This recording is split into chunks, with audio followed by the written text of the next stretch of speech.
सरकार लाई है विद्यार्थियों के लिए डिजिटल लाइब्रेरी। बच्चों के उज्जवल भविष्य के लिए बिहार सरकार है सदा अग्रसर और तैयार। कक्षा 1 से कक्षा 12 तक की सभी पाठ्य पुस्तक पूरक सामग्री एवं वीडियो अब शिक्षा विभाग बिहार सरकार द्वारा विकसित पोर्टल पर है उपलब्ध। अध्ययन सामग्री देखने के लिए BEPCLots.bihar.gov.in पर विजिट करें अथवा एंड्रॉइड मोबाइल पर गूगल प्ले स्टोर से E-Lots ऐप डाउनलोड करें।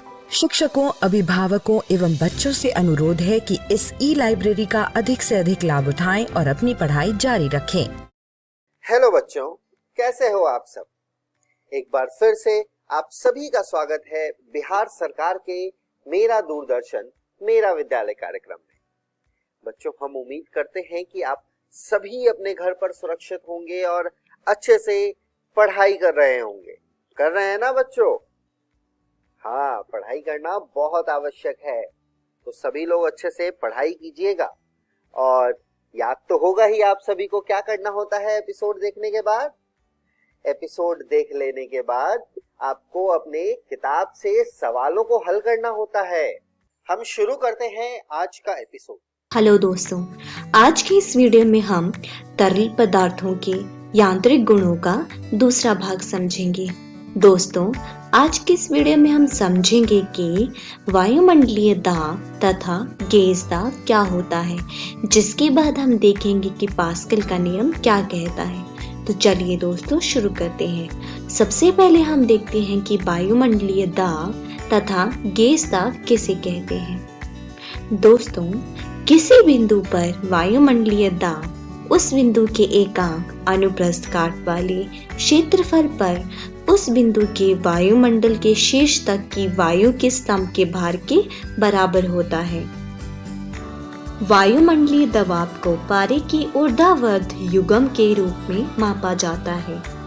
इसके तल पर दबाव इसके वायुमंडलीय दबाव के बराबर होता है। दोस्तों, इंग्वेलिस्टा टॉरिसन नाम के एक वैज्ञानिक ने एक युक्ति की रचना की थी, जिसे हम कहते हैं बैरोमीटर। वायुमंडलीय दबाव को मापने के लिए इस्तेमाल किए जाने वाले उपकरण को हम बैरोमीटर कहते हैं। दोस्तों, ये एक सिरे से एक लंबी बंद कांच की नली होती है, जिसमें पारा भरा होता है। फिर उस पारे से आंशिक भरे पात्र को ऊर्ध्वाधर उल्टा खड़ा किया जाता है। नली में पारे के ऊपर का स्थान पारे की वाष्प से भरा होता है, जिसका दाब P होता है, और यह दाब इतना कम होता है कि इसे नगण्य मान लिया जा सकता है। दोस्तों, प्रयोग में ये पाया गया है कि समुद्र तल पर बैरोमीटर के पारे की स्तंभ की ऊंचाई 76 सेंटीमीटर के लगभग होती है, जो एक वायुमंडलीय दाब की तुल्य है। दोस्तों, दाब का वर्णन सेंटीमीटर अथवा मिलीमीटर के पदों में किया जा सकता है, जिसमें 1 मिलीमीटर दाब का तुल्यांकी दाब 1 टॉर कहलाता है। मतलब 1 टॉर बराबर है 133 पास्कल। चलिए अब आगे बढ़ते हैं और देखते हैं कि मैनोमीटर क्या होता है। दोस्तों, दबावांतर को मापने के लिए खुली नली मैनोमीटर एक लाभप्रद उपकरण है। इस युक्ति में एक U आकार की नली होती है, जिसमें उपयुक्त द्रव भरा हुआ होता है। अर्थात कम दाबांतर मापने के लिए कम घनत्व का द्रव जैसे कि तेल और अधिक दाबांतर नापने के लिए जैसे कि पारा भरा जाता है। नली का एक सिरा वायुमंडल में खुला छोड़ दिया जाता है तथा दूसरा सिरा जिस निकाय का दाब ज्ञात करना होता है उससे जोड़ दिया जाता है। दोस्तों, जैसा कि आप चित्र में देख सकते हैं, ये एक बिंदु A और B है। बिंदु A पर दाब बिंदु B के दाब के बराबर है। जिस दाब को हम समानता मापते हैं, वह वास्तव में परिमापी अथवा गेज दाब होता है, और ये दाब बराबर होता है P घटा PA के, जिसमें PA बराबर है रो G H के, जहां पर H ऊंचाई है। यूं नली में भरे द्रव के तलों में दोनों ओर समान दाब होता है। दाब तथा माप के विस्तृत परिसर में द्रव के घनत्व में बहुत कम परिवर्तन होता है, जबकि दूसरी ओर दाब तथा ताप परिवर्तन के साथ गैसों के घनत्व में बहुत ही ज्यादा अधिक परिवर्तन परिलक्षित होता है।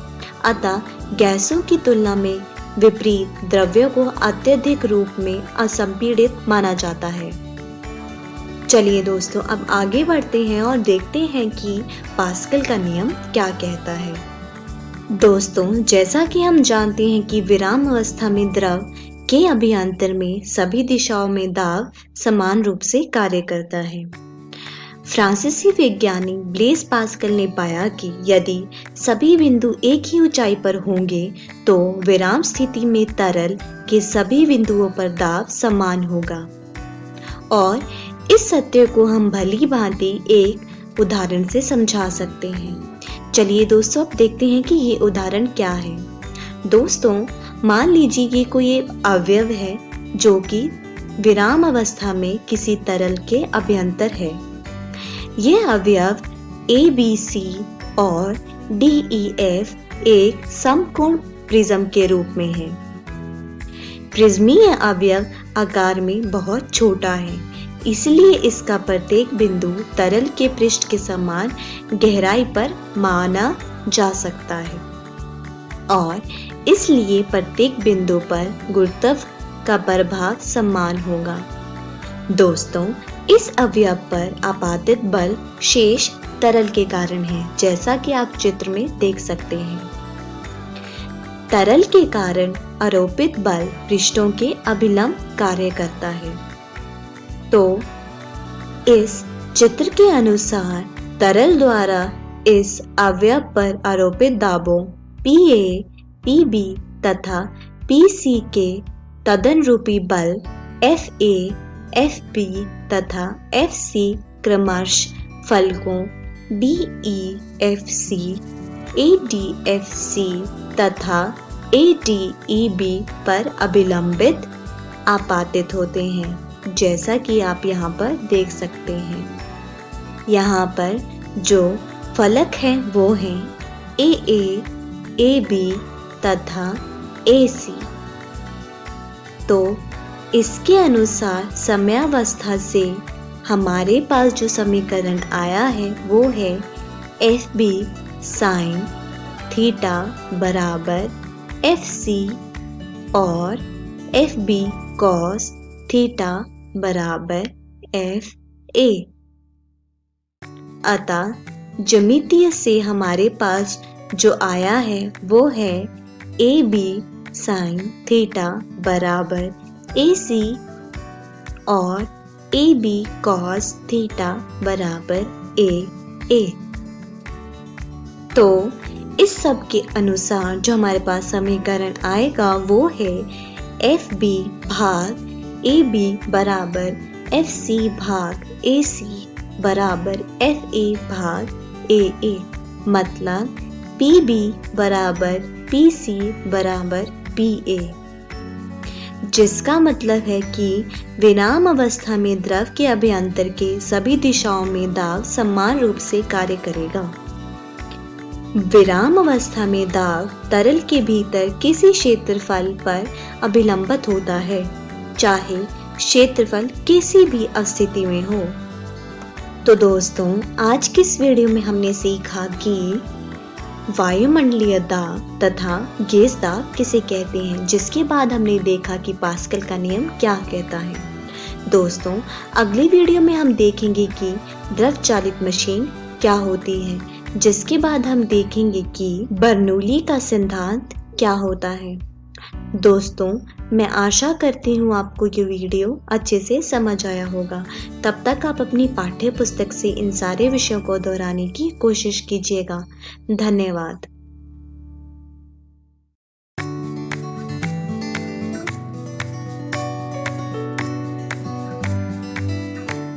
बैरोमीटर का उपयोग किस लिए किया जाता है? वायुमंडलीय दबाव को मापने के लिए, गैस का दबाव मापने के लिए, बल को मापने के लिए, विद्युत प्रवाह को मापने के लिए। दाब कौन सी राशि है? सदिश राशि, अदिश राशि, ए और बी दोनों, ऊपर में से कोई भी नहीं। घनत्व का सूत्र क्या है? रो बराबर n भाग b, रो बराबर b भाग m, रो बराबर m गुणा v, ऊपर में से कोई भी नहीं। दाब को कैसे दर्शाया जाता है? दाब बराबर a भाग f, दाब बराबर t भाग a, दाब बराबर a गुणा f, दाब बराबर f भाग a। आणविक दूरी खाली स्थान में कम और खाली स्थान में अधिकतम होती है। ठोस पदार्थ और द्रव पदार्थ, ठोस पदार्थ और गैसें, द्रव पदार्थ और ठोस पदार्थ, गैसों में और ठोस में।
Telekovic ka na rin. Diyan na.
Hello दोस्तों, आज की इस कक्षा में आप सभी का स्वागत है।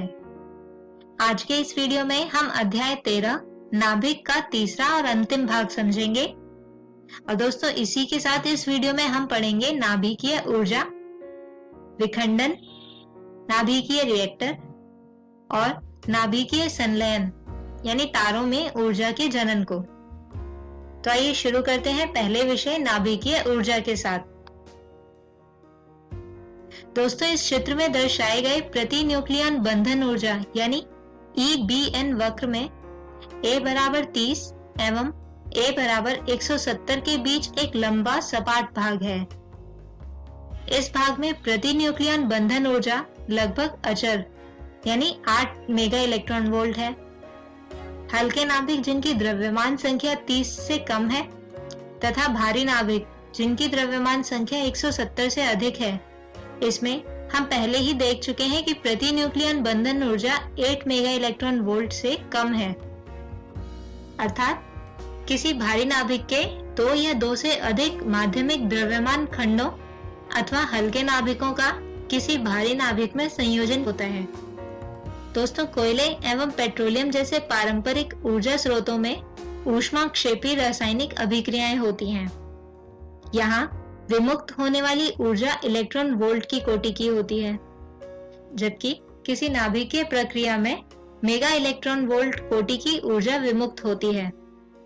अतः द्रव्य की समान मात्रा के लिए रासायनिक स्रोतों की अपेक्षा नाभिकीय स्रोत लाखों गुना ऊर्जा विमुक्त करते हैं। उदाहरण के लिए 1 किलोग्राम यूरेनियम के विखंडन से लगभग 10 की घात 14 जूल ऊर्जा प्राप्त होती है, जबकि 1 किलो कोयले के दहन से 10 की घात 7 जूल ऊर्जा प्राप्त होती है। आइए आप समझते हैं विखंडन को। दोस्तों, विखंडन एक महत्वपूर्ण न्यूट्रॉन प्रेरक नाभिकीय प्रक्रिया है। विखंडन के उदाहरणतः जब किसी यूरेनियम समस्थानिक पर न्यूट्रॉन से प्रहार कराया जाता है तो वह 2 माध्यमिक द्रव्यमान वाले नाभिकीय खंडों में विखंडित हो जाता है। ये विखंडित उत्पाद रेडियो एक्टिव नाभिक होते हैं और इनमें तब तक बीटा क्षय का क्रम चलता रहता है जब तक कि अंत में स्थायी खंड प्राप्त न हो। दोस्तों, नाभिकीय रिएक्टरों में नाभिकीय विखंडन ऊर्जा से विद्युत उत्पादन होता है। परमाणु बम में विमुक्त होने वाली वृहत ऊर्जा अनियंत्रित नाभिकीय विखंडन से ही उत्पन्न होती है। इसके अतिरिक्त विखंडन क्रिया में एक अतिरिक्त न्यूट्रॉन की उत्पत्ति होती है। यह अतिरिक्त न्यूट्रॉन अन्य विखंडन क्रियाओं की शुरुआत कर सकते हैं तथा और भी अधिक न्यूट्रॉनों की उत्पत्ति हो सकती है। इससे एक श्रृंखला अभिक्रिया की संभावना बनती है। यदि इस श्रृंखला अभिक्रिया को समुचित रूप से नियंत्रित किया जाए तो हमें एक स्थायी ऊर्जा निर्गत हो सकती है। नाभिकीय रिएक्टर में यही होता है। नाभिकीय रिएक्टर में ये न्यूट्रॉन जब तक कि इनका मंदन न किया जाए यूरेनियम नाभिकों से क्रिया किए बिना ही रिएक्टर से बाहर निकल जाते हैं। न्यूट्रॉनों को हल्के न्यूट्रॉनों के साथ प्रत्यास्थ संघट्ट द्वारा मंदित किया जाता है। अतः रिएक्टरों में तीव्र न्यूट्रॉन को मंदित करने के लिए विखंडनीय नाभिकों के साथ हल्के नाभिकों, जिन्हें अवमंदक यानी मॉडरेटर कहते हैं, इनका प्रयोग किया जाता है। प्रयुक्त होने वाले अवमंदक होते हैं जल, भारी जल तथा ग्रेफाइट। दोस्तों, क्रियादर नियंत्रण कैडमियम जैसे न्यूट्रॉन अवशोषक पदार्थ से बनी नियंत्रक क्षणों यानी कंट्रोल रॉड्स के द्वारा किया जाता है। नियंत्रक क्षणों के अतिरिक्त रिएक्टरों में रक्षक क्षणों को भी प्रयुक्त किया जाता है। इसके अतिरिक्त रिएक्टर की क्रोड नाभिकीय विखंडन का क्षेत्र है। इसमें उपयुक्त सांचे हुए रूप से ईंधन तत्व रखे जाते हैं। यह ईंधन प्राकृतिक रूप से पाए जाने वाला यूरेनियम होता है। क्रोड में न्यूट्रॉन को मंद करने के लिए मंदक यानी मॉडरेटर लगे होते हैं और दरार में से छूटने यानी लीकेज को रोकने के लिए क्रोड एक परावर्तक यानी रिफ्लेक्टर से घिरी होती है। एक समुचित शीतलक द्वारा विखंडन से निकलने वाली ऊर्जा को नियंत्रित किया जाता है। विखंडित रेडियोएक्टिव उत्पादों के पलायन को रोकने के लिए पात्र लगे होते हैं। इस सारी व्यवस्था से हानिकारक विकिरणों को बाहर न आने देने के लिए एक कवच का उपयोग किया जाता है। न्यूट्रॉनों के अवशोषण की उच्च क्षमता वाली छड़ों के उपयोग से रिएक्टर को बंद किया जा सकता है। शीतलक से ऊष्मा एक कार्यकारी द्रव को स्थानांतरित की जाती है, जिससे कि भाप का उत्पादन होता है। इस भाग से टरबाइन को घुमाकर विद्युत उत्पादन होता है। किसी अन्य शक्ति रिएक्टर की भांति ही नाभिकीय रिएक्टर से काफी मात्रा में निरर्थक उत्पाद निकलते हैं, परंतु नाभिकीय निरर्थकों के निराकरण में विशेष ध्यान देना होता है क्योंकि ये रेडियोएक्टिव तथा हानिकारक होते हैं। आइए अब आगे बढ़ते हैं और समझते हैं नाभिकीय संलयन को। दोस्तों, दो हल्के नाभिक मिलकर एक अपेक्षाकृत बड़ा नाभिक बनाए तो ऊर्जा विमुक्त होती है। इस प्रक्रिया को नाभिकीय संलयन प्रक्रिया कहते हैं। इस तरह की ऊर्जा विमोचक अभिक्रियाओं के कुछ उदाहरण यहाँ प्रस्तुत किए गए हैं। दोस्तों, यहाँ इस क्रिया में दो प्रोटॉन मिलकर एक ड्यूट्रॉन एवं एक पॉजिट्रॉन बनाते हैं और इस प्रक्रिया में 0.42 मेगा इलेक्ट्रॉन वोल्ट ऊर्जा निकलती है। इसके अतिरिक्त दूसरी क्रिया में दो ड्यूट्रॉन मिलकर हीलियम का हल्का समस्थानिक बनाते हैं और इस तीसरी अभिक्रिया में 2 न्यूट्रॉन मिलकर एक ट्रिटियम एवं एक प्रोटॉन बनाते हैं। संलयन के लिए 2 नाभिकों का इतने अधिक पास आना आवश्यक है जिससे कि उनके बीच आकर्षित लघु परासीय नाभिकीय बल कार्य कर सके। दोस्तों, ऊर्जा की उपयोगी मात्रा उत्पन्न करने के लिए आसपास के द्रव्य का ताप तब तक बढ़ाया जाता है जब तक कि इसके कण अपनी तापीय गति के कारण कूलाम अवरोध को पार न कर जाएं, और इस प्रक्रिया को ताप नाभिकीय संलयन कहते हैं। ताप नाभिकीय संलयन बहुत उच्च ताप एवं दाब पर ही हो सकता है और ताप एवं दाब की ऐसी स्थितियां केवल तारों के अंतरंग में ही उपलब्ध होती हैं। तारों में ऊर्जा जनन ताप नाभिकीय संलयन के माध्यम से ही होता है। दोस्तों, किसी तारे के अंतःपटल में केवल हीलियम का ही निर्माण नहीं होता। जैसे जैसे क्रोड में हाइड्रोजन यानी हीलियम में बदलकर कम होती है, क्रोड ठंडा होने लगता है। इससे तारा अपने गुरुत्व के कारण संकुचित होता है, जिससे क्रोड का ताप फिर बढ़ जाता है। यदि क्रोड का ताप 10 की घात 8 केल्विन तक बढ़ जाए तो संलयन की क्रिया पुनः होने लगेगी और इस बार हीलियम कार्बन में परिवर्तित होगा। दोस्तों, हमारे सौर मंडल के मुख्य जनक यानी सूर्य की आयु लगभग 5 × 10 की घात 9 वर्ष है तथा यह अनुमान लगाया जाता है कि सूर्य को और 5 अरब वर्षों तक बनाए रखने के लिए आवश्यक हाइड्रोजन उपलब्ध है। इसके पश्चात हाइड्रोजन का जलना रुक जाएगा तथा सूर्य ठंडा होने लगेगा। इससे सूर्य अपने गुरुत्व के कारण संकुचित होने लगेगा, जिससे सूर्य की क्रोड का ताप बढ़ेगा। इससे सूर्य का बाहरी आवरण फैलने लगेगा और सूर्य एक लाल दानव यानी रेड जाइंट में परिवर्तित हो जाएगा। तो दोस्तों, इसी विषय के साथ हम खत्म करते हैं हमारा आज का ये वीडियो और इसी के साथ ही समाप्त होता है यह अध्याय भी। आज के हमारे इस वीडियो में हमने समझा नाभिकीय ऊर्जा, विखंडन, नाभिकीय रिएक्टर और नाभिकीय संलयन जैसे कि तारों में ऊर्जा जनन को। हम उम्मीद करते हैं कि आज का ये वीडियो आपको समझ आया होगा। अगले वीडियो में हम शुरू करेंगे एक नया अध्याय, अध्याय 14, अर्धचालक इलेक्ट्रॉनिकी पदार्थ, युक्तियां तथा सरल परिपथ। तब तक के लिए गुड बाय।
हेलो दोस्तों, जीव विज्ञान के इस वीडियो में आपका स्वागत है। आज हम एक नया अध्याय शुरू करने जा रहे हैं जिसका नाम है वंशागति के आणविक आधार। इस वीडियो में हम इस अध्याय का परिचय, डीएनए और पॉलीन्यूक्लियोटाइड श्रृंखला की संरचना को समझेंगे। तो चलिए शुरू करते हैं। अब दोस्तों, यहाँ तक हमको पता चल ही गया है कि कारक या जीन एक पीढ़ी से दूसरी पीढ़ी तक जाते हैं और इसका पता मेंडल ने लगाया था और इसका विश्लेषण भी उन्होंने किया था। इसके बारे में हम इससे पिछले अध्याय में पढ़ चुके हैं, लेकिन ना तो हमें जीन की संरचना के बारे में पता चला और ना ही हमें पता चला है कि ये किस चीज से बने हैं। तो इस अध्याय में हम न्यूक्लिक अम्लों के बारे में पढ़ेंगे जिसमें कि ये सारे जीन्स होते हैं। तो इसमें जो सबसे पहला अम्ल है उसे हम कहते हैं डीएनए यानी कि डीऑक्सीराइबो न्यूक्लिक अम्ल, और दूसरा है आरएनए यानी कि राइबो न्यूक्लिक अम्ल। इन दोनों के बारे में हम इस अध्याय में चर्चा करेंगे। तो चलिए डीएनए से शुरू करते हैं। डीऑक्सीराइबो न्यूक्लिक अम्ल या डीएनए एक अणु है जो वंशानुगत सामग्री या आनुवंशिक निर्देशों को ले जाने के लिए जिम्मेदार है, जो पृथ्वी पर सभी प्रकार के जीवन की वृद्धि और विकास के लिए आवश्यक है। आइए दोस्तों, अब जानते हैं कि डीएनए की खोज कैसे हुई। फ्रेडरिच मेस्टर ने 1869 में केंद्रक में मिलने वाले अम्लीय पदार्थ डीएनए की खोज की थी, और फ्रेडरिच मेस्टर की आप तस्वीर यहाँ पर देख सकते हैं, और इन्होंने इसका नाम न्यूक्लिन दिया। और डीएनए की प्रसिद्ध द्विकुंडलीय संरचना को जेम्स वॉटसन और फ्रांसिस क्रिक ने प्रस्तुत किया था। तो ये चीज आप सभी को याद रखनी है। आइए दोस्तों, अब डीएनए की कुछ और बातों पर चर्चा करते हैं। दोस्तों, ये डीएनए का एक भाग है और यहाँ पर क्षार यानी कि बेस होता है। इसके बारे में हम इस वीडियो में आगे पढ़ेंगे। तो डीएनए की लंबाई को इसमें मिलने वाले न्यूक्लियोटाइड्स या क्षार युग्म यानी कि बेस पेयर से हम इनको पता कर सकते हैं और निर्भर होती है उन पर ये। न्यूक्लियोटाइड्स के बारे में भी हम इस वीडियो में आगे चर्चा करेंगे। और क्षार युग्मों से मेरा यहाँ पर मतलब ये है कि एक क्षार के साथ जो दूसरा क्षार जुड़ा होता है उसे हम क्षार युग्म यानी कि बेस पेयर्स कहते हैं, जैसा कि आप यहाँ पर तस्वीर में देख सकते हैं। अब दोस्तों, हम कुछ जीवों को देखेंगे और उनके डीएनए में कितने न्यूक्लियोटाइड्स होते हैं उन पर भी हम चर्चा करेंगे। तो जैसे कि जो सबसे पहला उसे हम कहते हैं 5X174 जीवाणु भोजी, इसमें 5386 न्यूक्लियोटाइड्स होते हैं। और इकोलाई जो कि एक बैक्टीरिया है, इसमें 4.6 गुणा 10 की पावर 6 बेस पेयर्स यानी कि क्षार युग्म इतने होते हैं इसमें। और मनुष्य के अगुणित डीएनए में 3.3 गुणा 10 की पावर 9 बीपी यानी कि बेस पेयर्स यानी कि क्षार युग्म होते हैं। तो इतने मनुष्य के डीएनए में होते हैं और ये सारी चीजें आपको याद रखनी है। आइए आगे बढ़ते हैं और डीएनए की संरचना को समझते हैं। तो इतना तो हम जान ही चुके हैं कि डीएनए कोशिका के अंदर होता है। विशेष रूप में अगर मैं बोलूं तो ये केंद्रक में होता है, जहां पर 23 जोड़े होते हैं क्रोमोसोम यानी कि गुणसूत्रों के। हर एक गुणसूत्र में डीएनए होता है जो कि टाइटली पैकेज होता है हिस्टोन प्रोटीन के आसपास। और यहाँ पर दोस्तों इनके जीन्स होते हैं जिसके पास प्रोटीन बनाने के लिए सारे निर्देश होते हैं। चलिए अब डीएनए की संरचना को थोड़ा विस्तार से समझ लेते हैं। डीएनए पॉलीन्यूक्लियोटाइड श्रृंखला से बना होता है, यानी कि इसमें बहुत सारे न्यूक्लियोटाइड होते हैं। न्यूक्लियोटाइड में 3 घटक होते हैं। एक फॉस्फेट ग्रुप होता है, इसमें पेंटोज शर्करा होती है जिसे हम पेंटोज शुगर कहते हैं, और नाइट्रोजनी क्षार होता है यानी कि नाइट्रोजनस बेसिस। और ये न्यूक्लियोटाइड्स आपस में एक द्विकुंडलीय डीएनए की संरचना को बनाते हैं, जो कि कुछ ऐसी दिखती है। यहाँ पर शुगर फॉस्फेट बैकबोन होती है और यहाँ पर नाइट्रोजनी क्षार होता है। आइए दोस्तों, नाइट्रोजनी क्षार को थोड़ा और अच्छे से समझ लेते हैं। ये 5 तरह के होते हैं, जिसमें कि जो सबसे पहला उसे हम कहते हैं गुआनिन, इसको हम G से दिखाते हैं। एडेनिन, इसको हम A से दिखाते हैं। साइटोसिन, इसको हम C से दिखाते हैं।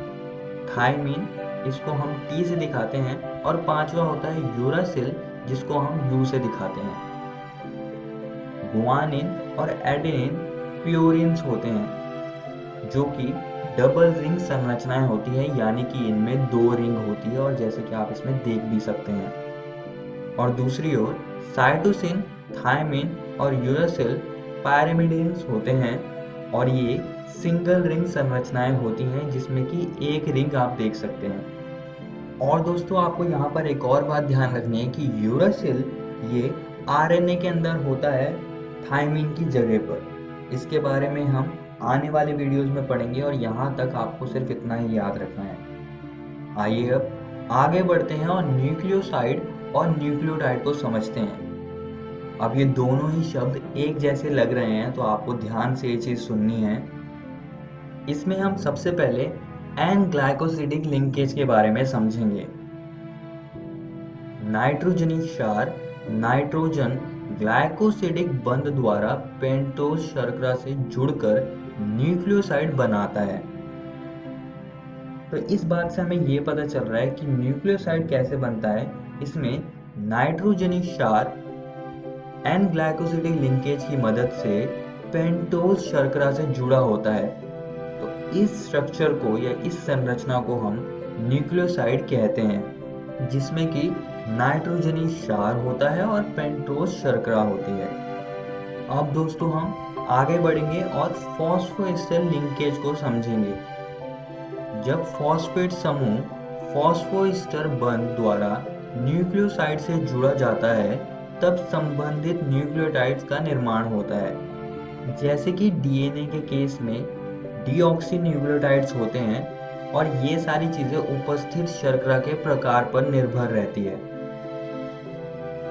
2 न्यूक्लियोटाइड्स फॉस्फोडाइस्टर बंध द्वारा जुड़कर डाइन्यूक्लियोटाइड का निर्माण करता है। तो इस बात से हमें ये पता चल रहा है कि न्यूक्लियोटाइड कैसे बन रहा है। यहाँ पर न्यूक्लियोसाइड फॉस्फोएस्टर लिंकेज की मदद से फॉस्फेट ग्रुप से जुड़ा होता है और न्यूक्लियोटाइड का निर्माण करता है। तो इस संरचना को हम न्यूक्लियोटाइड कहेंगे। आइए अब आगे बढ़ते हैं और पॉलीन्यूक्लियोटाइड श्रृंखला को समझते हैं। तो ये डीएनए की पॉलीन्यूक्लियोटाइड श्रृंखला का एक भाग है। यहाँ पर फॉस्फोडाइस्टर बंध होता है, जो कि फॉस्फोएस्टर लिंकेज की मदद से बनता है, और यहाँ पर ग्लाइकोसिडिक बंध होता है, जो कि एन ग्लाइकोसिडिक लिंकेज की वजह से बनता है। और अगर आप यहाँ पर देखें तो ये नाइट्रोजनी क्षार हैं, और अगर आप इनको ध्यान से देखें तो ये एडेनिन और थायमिन आपस में जुड़ रहे हैं 2 हाइड्रोजन बॉन्ड की मदद से, और यहाँ पर गुआनिन और साइटोसिन आपस में जुड़ रहे हैं 3 हाइड्रोजन बॉन्ड की मदद से।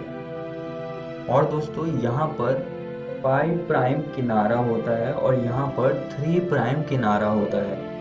5 प्राइम किनारे पर एक स्वतंत्र फॉस्फेट ग्रुप होता है और 3 प्राइम किनारे पर OH ग्रुप होता है। तो ये चीज आप सभी को याद रखनी है।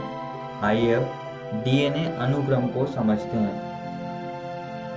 डीएनए अनुक्रम का मतलब है कि किस प्रकार न्यूक्लियोटाइड्स या क्षार डीएनए में लगे हुए हैं, डीएनए रज्जुक में लगे हुए हैं। तो यहाँ पर मैंने एक बात लिख दी, क्षार युग्मन यानी कि बेस पेयरिंग एक दूसरे के पूरक हैं।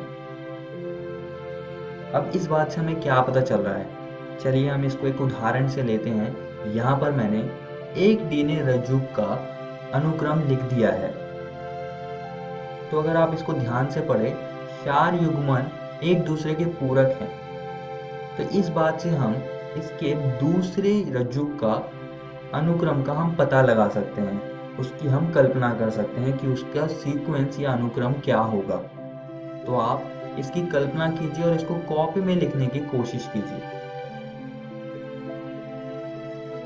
हाँ, तो इसके जो दूसरे रज्जुक का जो अनुक्रम होगा वो होगा ये, क्योंकि यहाँ पर लिखा है कि 4 युग्मन एक दूसरे के पूरक हैं और हमको पता है कि एडेनिन थायमिन से हमेशा जुड़ता है और साइटोसिन गुआनिन से जुड़ता है। तो ऐसे करके हमने दूसरे डीएनए रज्जुक का अनुक्रम पता कर लिया है।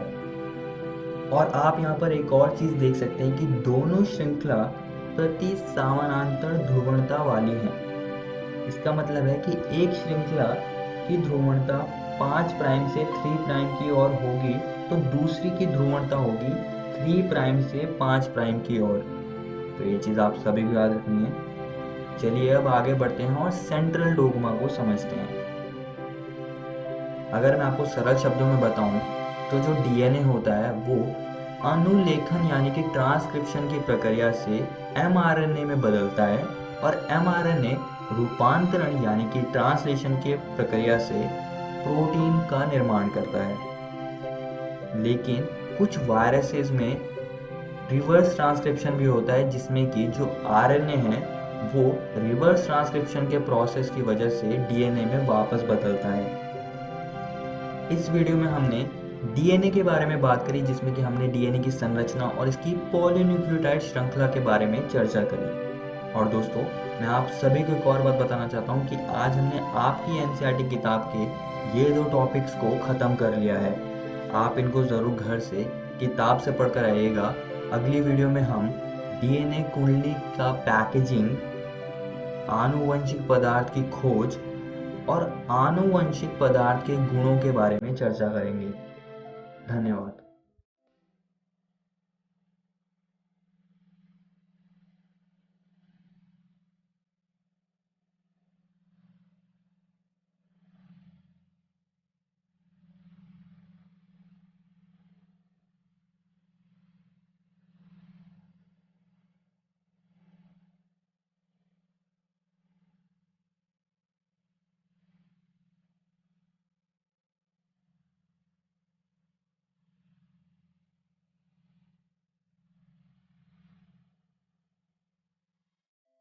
हेलो दोस्तों, आज की इस वीडियो में आप सभी का स्वागत है।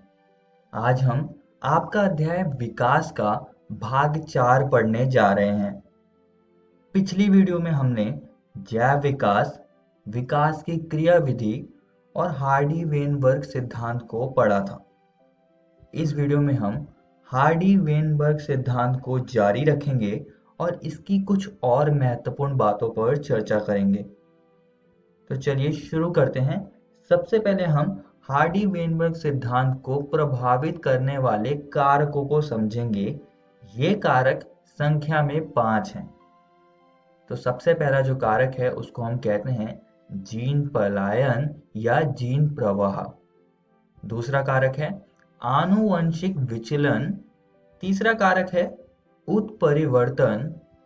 चौथा कारक है आनुवंशिक पुनर्योग और 5वां कारक है प्राकृतिक वर्ण। हम इन सारे कारकों को एक एक करके समझेंगे। सबसे पहले हम जीन प्रवाह को समझ लेते हैं। जनसंख्या आनुवंशिकी में जीन प्रवाह, जिसे जीन पलायन या अलील प्रवाह के रूप में भी जाना जाता है, एक जनसंख्या से दूसरी जनसंख्या में आनुवंशिक विविधता का स्थानांतरण है। अब अगर आनुवंशिक विविधता एक आबादी से दूसरी आबादी तक पहुंचेगा तब अलील आवृत्तियां भी बदलेंगी, जो कि सीधा हार्डी-वेनबर्ग सिद्धांत पर प्रभाव डालेंगी।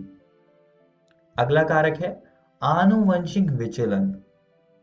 इसको हम एक उदाहरण से समझेंगे।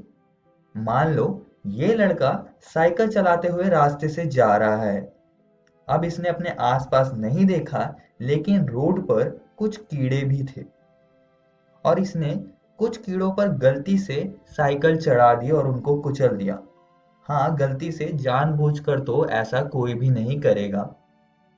तो यहाँ पर जितने भी कीड़े कुचले गए वो मर गए और कुछ जीवित रहे। अब इस घटना से हम क्या समझते हैं?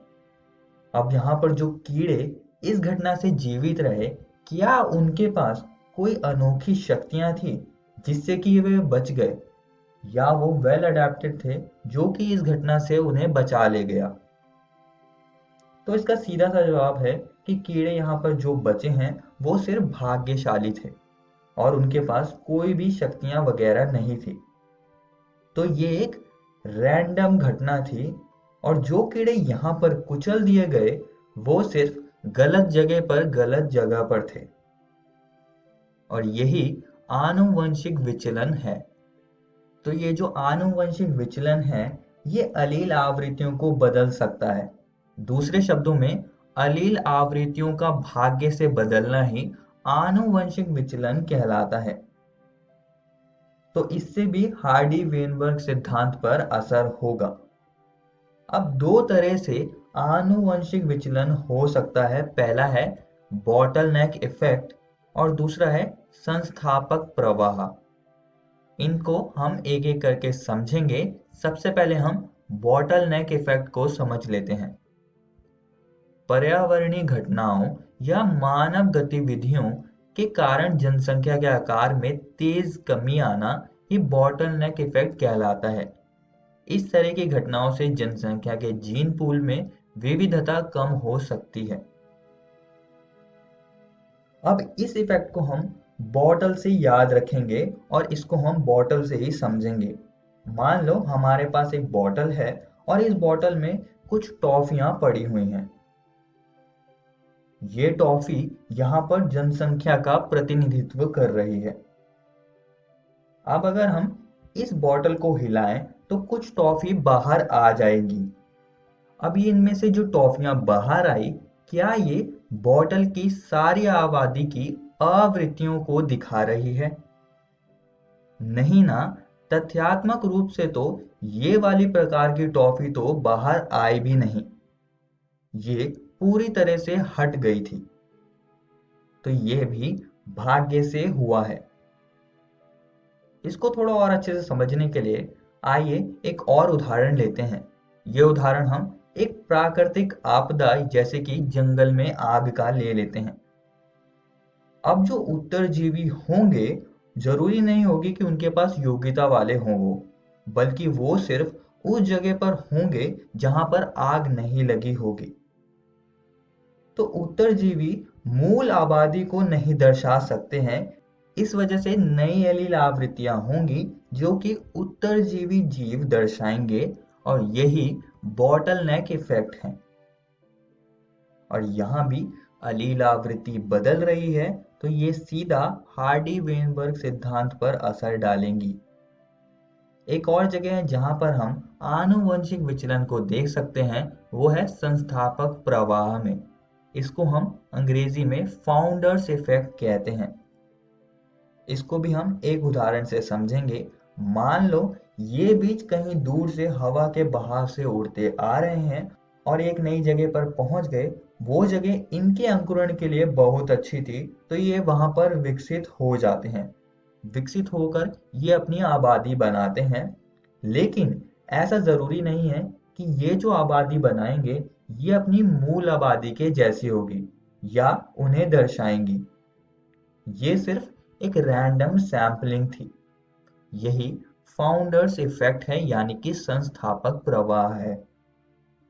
जब एक या कुछ जनसंख्या के सदस्य अपने मूल स्थल से कुछ दूरी पर एक नई अलग थलग जनसंख्या के संस्थापक बन जाते हैं, इस प्रभाव को संस्थापक प्रवाह कहा जाता है। आइए अब अगले कारक के बारे में पढ़ते हैं जो कि हार्डी वेनबर्ग सिद्धांत को प्रभावित करता है। ये है उत्परिवर्तन। सूक्ष्म जीवों में किए गए प्रयोग दर्शाते हैं कि जब पूर्व विद्यमान लाभकारी उत्परिवर्तनों का वर्ण होता है, तब परिणाम स्वरूप नए फिनोटाइप का आविर्भाव होता है। कुछ पीढ़ियों के बाद यही नव प्रजाति की उत्पत्ति हो जाएगी। अगला कारक है आनुवंशिक पुनर्योग।